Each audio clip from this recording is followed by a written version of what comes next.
Jeff and Jeremy here. It's time for Dumbass of the Day, brought to you by Peterson's U-Cart. They have the gold standard in California. Gold, now available. It's California Gold. It's decomposed granite. Make sure you pick it up right now. You know they do free delivery in A-Town. But California Gold and decomposed granite are two different things. Oh, they are? Yeah. I thought decomposed granite was California Gold. Because every time I see it, it kind of looks gold. California Gold, not the green. The green stuff's not gold. I've never seen the green stuff, I guess. The green decomposed granite? Yeah, they have green and regular decomposed granite. Yeah. What's the green stuff look like? California Gold's like those boulders, the decorative boulders that you see, that you use for, like, to put in... Like the stuff you steal from... No. Corbett Canyon Road? No, it's way better. It's way better. Because, I mean, it's like... Mental Lake Drive? Yeah, it's like Adelaida stone is what they call it. It has nothing to do with the Adelaida region of Paso Robles. It's not like they're harvesting out there. It's just a good-looking rock for your landscape. I'm going to look it up. The best. California Gold. Yeah. Is it a round rock or a jagged rock? It's round. It's rounded. It's like a boulder. Looks like a river rock? Kind of, yes. Okay. Yeah. I mean, kind of, yeah. So they've got all that plus so much more for your landscaping needs. Don't forget free delivery, like I said, if you live in A-Town. Check them out online. Go to peterson.ucart.com. How pathetic can some people be? To me, swimming is a confusing sport. Because sometimes you do it for fun, but then other times you do it to not die. Very true. And when I'm swimming, sometimes I don't know which one it is. I gotta go by the outfit. Pants. Uh-oh. Bathing suit. Okay. Naked. We'll see. Should I be swimming faster? Or am I getting laid? I like parties, but I don't like piñatas. Because the piñata promotes violence against flamboyant animals. Hey, there's a donkey with some pizzazz. Let's kick his ass. What I'm trying to say is don't make the same Halloween costume mistake that I did. Dumbass of the Day. 93.3 KZOZ. So the Gulf Coast is very popular this time of year because a lot of people go there for vacation. It is where summer first hits in the United States. There's a couple who was at Gulf Shores, Alabama, and they decided to buy a really nice blow-up raft. I'm guessing this is like the Costco grade blow-up raft, like it looks like an island. When you go out on the water, sure. With, they decided to take it out into the water. It's funny because before I even heard this story took place, I guess it happened last weekend. My nephew was over at the house, and he was telling me about a time that he was out at Avila, and one of his friends decided to take a raft out into the water, and he was told to come back in with the raft. You're not allowed to take the raft out into the ocean in California. And we were like, really? I mean, what's that all about? It was like, I guess it's some law. Wait, there was a lifeguard on duty? Yeah, lifeguard went out there on his little surfboard. You can take a kayak, but you can't take an inflatable? You can't take an inflatable for whatever reason. I don't know, because maybe it'll pop. I have no idea. What the reason was, but he said, I'm sorry, it's against the law. You got to come back in with your inflatable raft. You can't have it out here. Maybe they're worried it'll sink and pollute the ocean. Maybe, yeah. Like, or maybe if it does pop, none of the other garbage. If it does pop, it ends up garbage at the bottom of the ocean. Sewer drains, and then a dolphin will end up in it. Yeah, a dolphin will. Really dumb dolphin. Dolphin will take a break on it. So these two were out in their blow-up raft, $270 blow-up raft, out off the coast in Gulf Shores, Alabama. They said that they intended to stay in the shallow area where they could touch and ride the small waves. But as you know, the riptide came along and pushed them along the side of the shore, and then sucked them out into the ocean. Oh, boy. She said the Gulf was very calm. There were no signs of strong currents whatsoever. That's the scary part of the riptide. Her and her boyfriend were lying on the raft, then they suddenly noticed that the water had gotten much, much deeper. I made a comment to my boyfriend about it. We sat up and noticed that we were already past the second sandbar in the deep water and being carried further out by the minute. His family was out laying on the beach, and they looked so small. We called and yelled at them, but we were so far away that they could not hear us. She's getting sucked out to sea. Boy, that's a scary thing. She continued. I just couldn't stop playing out all the different scenarios in my head of how the situation could end. Some good, some not so good. Did they know to paddle sideways, like out of the current they were in? Or No. did they even figure it out? They didn't have paddles. They were using Well, their use arms. your hands. But they had a massive $270 raft, okay? Maybe if they were in the Explorer that you buy at Big Five, they would have had a shot. Was this round, you said, like an island? It had like seating for 4, but just the 2 of them were in it, and they were like laying across on where the seating for 4. So screwed. And you want me to show you a picture of it? No, I know exactly what you're talking It's got a about. cutout in the middle of it that you would put your feet into to dangle them into the water, and then you sit there, and it's got beverage I've been holders. on one of these but before. they were laying across it, and kind of just lounging, like sticking their butts in the water and doing all that kind of stuff. I think the best thing you could have done is like get your legs in the water through that middle thing and kick sideways out of there. How far do you think they went out? Oh, they might have went out a couple miles. They did. They went out 2 miles to sea. I was going to say, I've been miles out is in a a long boat ways. 3 miles out of Avila, Yeah. and I was like, all right, guys, let's go back. It's a little far out here. They think that there were sharks in the water where they were out at, and obviously the green, yellow, and blue floaty island would be drawing some attention. Fortunately, the boyfriend's family noticed that they had washed out so far that they ended up calling 911.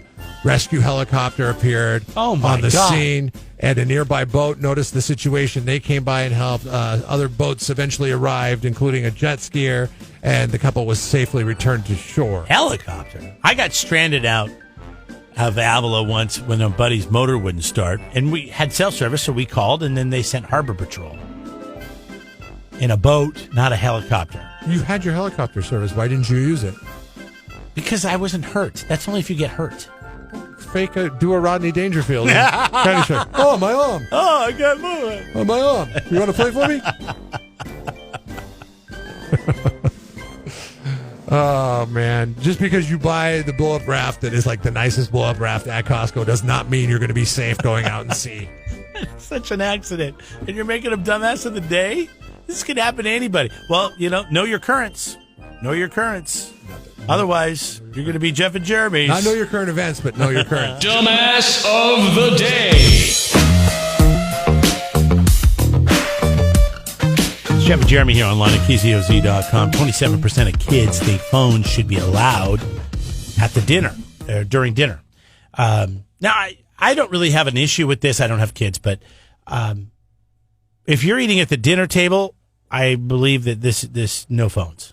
But if you're just sitting in the family room or the den or whatever you call it, the rec room, and you guys are watching a TV show or you're watching a movie and you're eating your dinner, you're saying you're what's the okay big with deal? even more distractions than what the TV show is. Like, I can't stand it when my kids watch TV. We have it on. I mean, the way our situation is set up in our house, our kitchen's right. Our living room and kitchen are kind of They're together, right? open concept, yeah. So Do you eat at the island? I know you have an island. We have with an island, stools. an island that kind of separates the kitchen area from the rest of the living room, and there's a TV in that living room, and that TV's on, and we sit at the island and we sit there, and I'll be eating. I don't care what's on TV because it's usually some kids program, and I want to sit and talk to my kids because you only get that moment to do so for so long, and then they grow up, and then they go on to college and all that stuff. So I want to. I'm talking to them. Or they grow up and they bring their phone to the table. Yeah, exactly. Nothing drives me more nuts than I ask them a question and they're just like staring at that TV, and I'll just reach over and I'll turn off the TV. I'll do the same thing with the phone too. Whenever they get the phone, I will do the same thing. So with that's the the thing. Here's the thing. If you're trying to have time with your kids or your wife, then with me, it's my wife. She comes home from work, and I usually have dinner ready, and I've made the dinner. I've wanted it to be perfect for her. We have very different palates or, taste buds. So I have to use less hot stuff, less salt. I have to make sure it's very bland. Yeah.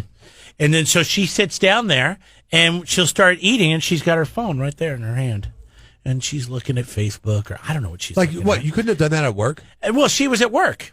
Can you not do that at work? No, she likes to come home, and this is when she gets chance to look and see what's going on in the world.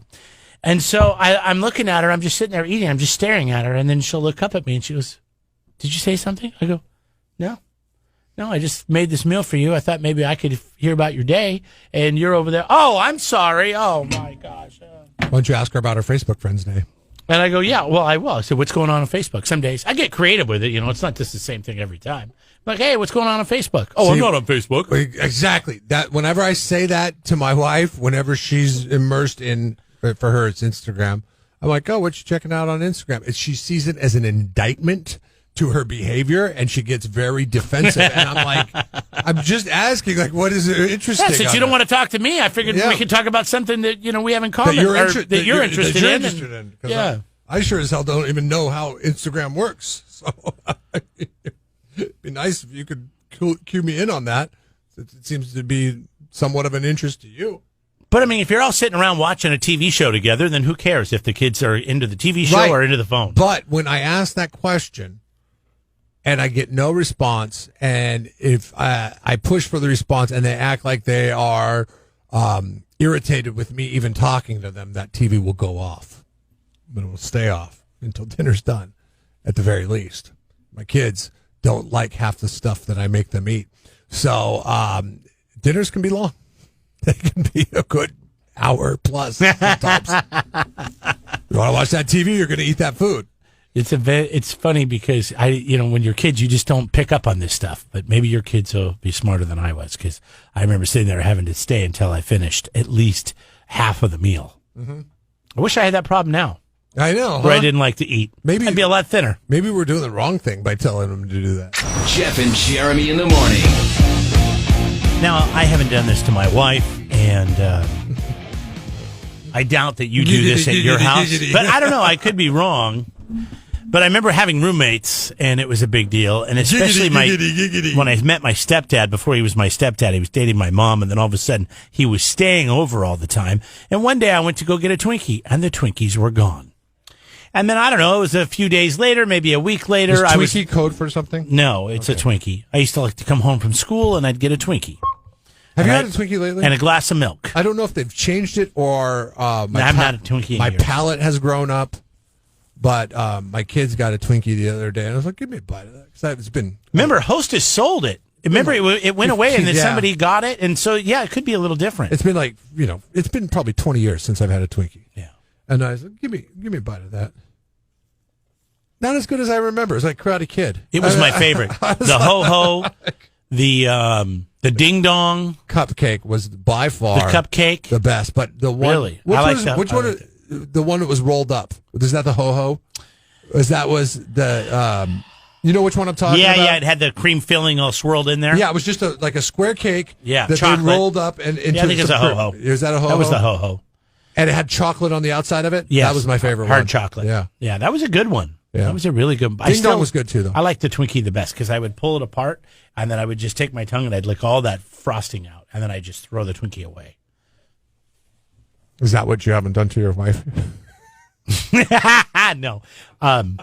So my stepdad, he loved Twinkies. He wasn't my stepdad then. I was 17, 18 years old.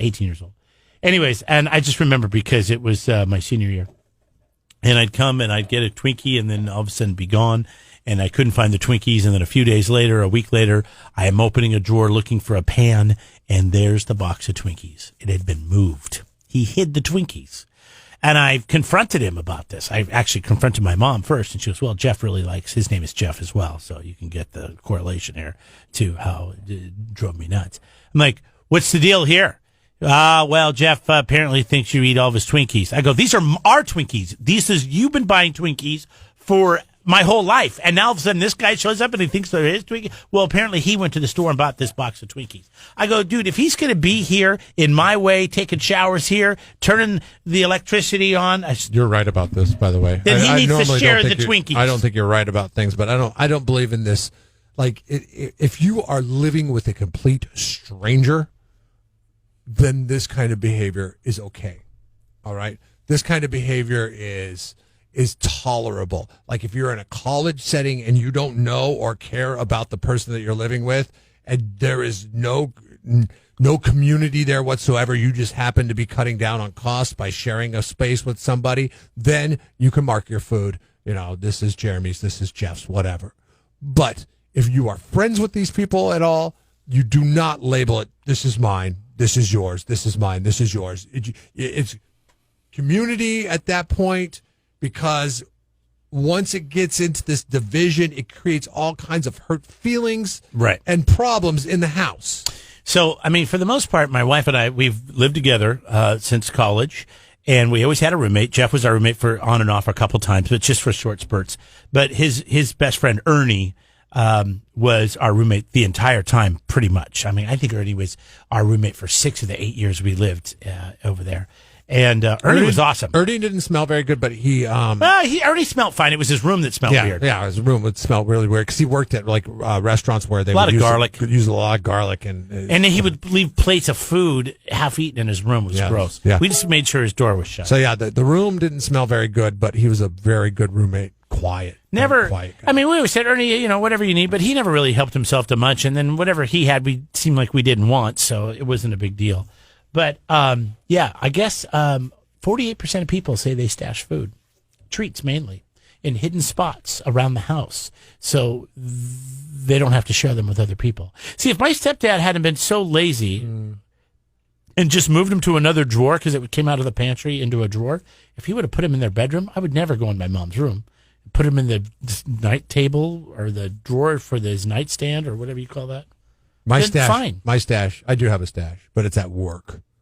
My stash is at work because nobody can get to it at work except for my coworkers, but they don't know where my stash is. Is it, about your candy stash? My candy stash, sometimes my chip stash, sometimes. Oh, I don't know about that. I know you have a big bag of candy. Yeah, I do. Because what happens is my kids will cycle through the candy and we don't want them having that much access to candy. So I bring it in case I forgot lunch that day. I'll literally eat a lunch that consists of, in fact, I did it yesterday. I had, those little mini Snickers squares that you get at Halloween. I had 2 of those, 1 little Twix, and I think it was the Dum Dum. That was my lunch yesterday. Very nutritious. Very 10 years old of you. It was I believe it was a cotton candy flavored nice. Dum Dum. Yes. The question I have is, if you are hiding stuff, and we'll be anonymous, I won't share your name if you don't want. You can text it in. What is it that you're hiding from everyone else in your house? 805-543-3693.